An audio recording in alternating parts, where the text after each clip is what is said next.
Welcome to Chandru maths. SSC constable GD 2025 ரெக்ரூட்மெண்ட்டுக்கான final result release பண்ணிட்டாங்க.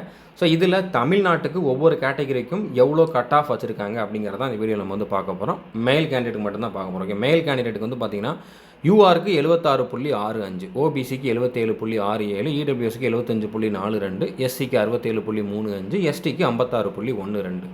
இந்த மார்க்குக்கு மேலே நீங்கள் எடுத்திருக்கீங்க அப்படின்னா கண்டிப்பாக நீங்கள் செலெக்ஷன் ஆகிருப்பீங்க. உங்களோட ரிசல்ட்டை எப்படி செக் பண்ணுறது அப்படின்னு தெரியல அப்படின்னா நம்மளுடைய சந்துரு மேத்ஸ் யூடியூப் சேனலில் இதுக்கான கம்ப்ளீட் வீடியோ நான் வந்து ப்ரொவைட் பண்ணியிருக்கேன். ஈவன் அதில் டீட்டெயில்டாக கட் ஆஃப் கொடுத்துருப்பேன். பிஎஸ்எஃப்க்கு, சிஆர்பிஎஃப்க்கு, சிஏஎஸ்எஃப்க்கு ஒவ்வொரு டிபார்ட்மெண்ட்டுக்குமே வந்து பார்த்திங்கன்னா மேல் ஃபீமேல் 2 பேருக்குமே வந்து எவ்வளோ கட் ஆஃப் வந்து வந்திருக்குது, ஒவ்வொரு கேட்டகரிக்கும் எவ்வளோ வந்திருக்குது அப்படிங்கிறத வந்து சொல்லியிருப்பேன். அதுக்கப்புறம் செலெக்ஷன் ஆனால் நம்மளோட ஸ்டூடெண்ட்ஸ் வந்து ஒரு கூகுள் ஃபார்ம் ஃபில் பண்ண சொல்லியிருப்பேன். அதுவும் நீங்கள் வந்து பண்ணிடுங்க. இந்த டைம் நான் ஒரு 600லேருந்து 700 ரிசல்ட் எக்ஸ்பெக்ட் பண்ணுறேன் சந்துரு மேத்ஸில் இருந்து. ஓகே, ஸோ செலெக்ஷன் ஆன எல்லாருக்குமே கங்க்ராச்சுலேஷன்ஸ்.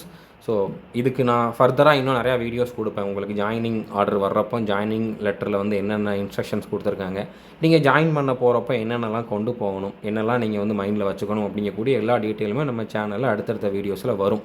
அதனால் சந்துரு மேத்ஸ் சேனல் நீங்கள் இது வரைக்கும் ஃபாலோ பண்ணாமல் இருந்தீங்க அப்படின்னா ஃபாலோ பண்ணிக்கோங்க, நியூ சப்ஸ்கிரைபர்ஸ். அடுத்ததாக வந்து நீங்கள் இப்போது செலெக்ஷன் ஆகலை அப்படின்னாலும் ஃபீல் பண்ணாதீங்க. உங்களுக்கு ஏஜ் இருக்குது அப்படின்னா நீங்கள் அடுத்த ஜிடிக்கு அப்ளை பண்ணியிருக்கீங்க அப்படின்னா இன்னும் உங்களுக்கு 40 நாள் டைம் இருக்குது.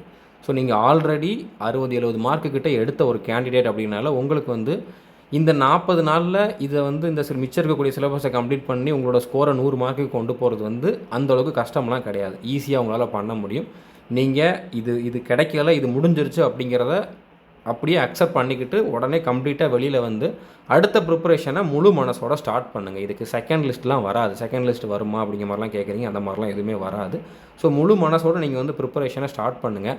நம்மளோட 50 டே கிராஷ் கோர்ஸுமே நம்ம ஆல்ரெடி கொடுத்துருக்கோம். அதில் நீங்கள் இப்போ ஜாயின் பண்ணால் கூட உங்களால் வந்து ஓவர் கம் பண்ணி வர முடியும், மற்றவங்களோட ஓவர் கம் பண்ணி வர முடியும். ஓகே, அவங்கள ஓவர்டேக் பண்ண முடியும் உங்களால். ஏன்னா நீங்கள் ஆல்ரெடி ஓரளவு சிலபஸ் கம்ப்ளீட் பண்ண ஒரு கேண்டிடேட் அப்படிங்கிறனால. ஓகே, ஸோ புரிஞ்சிருக்குன்னு நினைக்கிறேன். All the best. தேங்க்யூ.